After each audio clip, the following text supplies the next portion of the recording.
ఏపీలో TDP BJP నేతల మధ్య మాటల యుద్ధం నడుస్తోంది. ప్రజల అభీష్టంతో ఏర్పడ్డ ప్రభుత్వంలో వ్యక్తిగత దూషణలకు పాల్పడడం మంచిది కాదంటూ బీజేపీ నేతలు మండిపడ్డారు. ప్రజల్లో ఉన్న నేతల భాష పద్ధతిగా ఆహ్వానించదగినదిగా ఉండాలన్నారు.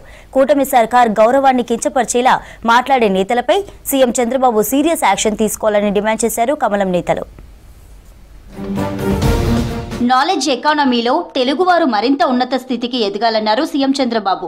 హైదరాబాద్లోని హెచ్ఐసిసి వేదికగా ఏర్పాటు చేసిన ప్రపంచ తెలుగు సమైక్య 12వ ద్వైవార్షిక మహాసభలను ఆయన ప్రారంభించారు. ఎన్టీఆర్ చేతుల మీదుగా తొలిసారి ప్రపంచ తెలుగు సమైక్య మహాసభలు ప్రారంభమయ్యాయని గుర్తు చేశారు. అనంతపురం నుంచి ఆదిలాబాద్ వరకు, శ్రీకాకుళం నుంచి పాలమూరు వరకు ఎక్కడున్నా తెలుగు వారంతా ఒక్కటే అన్నారు చంద్రబాబు. ప్రపంచం మొత్తం తెలుగువారిని, గౌరవాన్ని, తెలుగువారి ప్రతిభను చాటి చెప్పిన అనేక మంది ప్రతినిధులుగా మీరు ఇక్కడికి రావడం చాలా సంతోషం.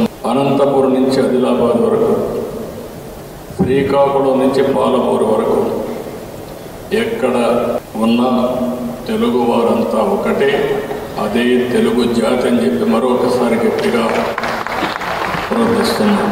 ఏపీలో మహిళా అభివృద్ధికి కూటమి సర్కార్ ప్రాధాన్యం ఇచ్చిందన్నారు హోంమంత్రి వంగలపూడి అనిత. కర్ణాటకలో అమలవుతున్న మహిళలకు ఉచిత బస్సు ప్రయాణంపై అధ్యయనం కోసం ఏపీ రవాణా శాఖ మంత్రి రామ్ ప్రసాద్ నేతృత్వంలో బెంగళూరులో పర్యటించినట్లుగా తెలిపారు. అక్కడి బస్సుల్లో మహిళలకు అందుబాటులోకి తీసుకొచ్చిన సౌకర్యాలు, లబ్ధి గురించి అధికారులను అడిగి తెలుసుకున్నారు.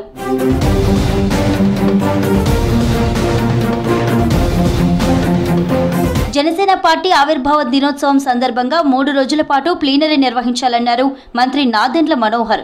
పార్టీ అధ్యక్షులు పవన్ కళ్యాణ్ ఆదేశాలతో పిఠాపురం నియోజకవర్గంలో మార్చి 12 నుంచి 14 వరకు వేడుకలు నిర్వహించనున్నట్లు తెలిపారు. విజయవాడలో నిర్వహించే ఆవిర్భావ దినోత్సవ ప్లీనరీపై కోర్ కమిటీ సమావేశాన్ని నిర్వహించారు. ఇష్టం వచ్చినట్లు మాట్లాడొద్దని జేసీ ప్రభాకర్ కి వార్నింగ్ ఇచ్చారు బీజేపీ ఎమ్మెల్యే పార్థసారథి. ఒకప్పుడు నడిచినట్లు కూటమి ప్రభుత్వ హయాంలో నడవదన్నారు. వీధి రౌడీలు, గూండాలు తీరుగా మాట్లాడే ప్రభాకర్ రెడ్డి ప్రజా నాయకుడిగా అనర్హుడన్నారు. ఒకప్పుడు నడిచింది కదా అని ఇప్పుడు కూడా అలాగే నడుస్తుంది అనుకోవడం మూర్ఖత్వం. ఇది రాచరికము కాదు, రౌడీ రాజ్యము కాదు. ఇది కూటమి ప్రభుత్వం, అత్యంత ప్రజాస్వామ్యమైన నడిచేటువంటి ప్రభుత్వం.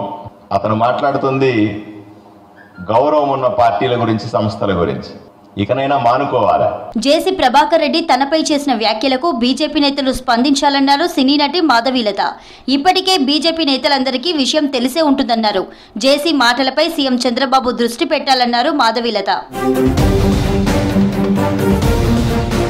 ఏపీలో నౌకదళ దినోత్సవం 2024 కొనసాగింపుగా విశాఖ సాగర తీరంలో విన్యాసాలను రేపు నిర్వహించనున్నారు అధికారులు.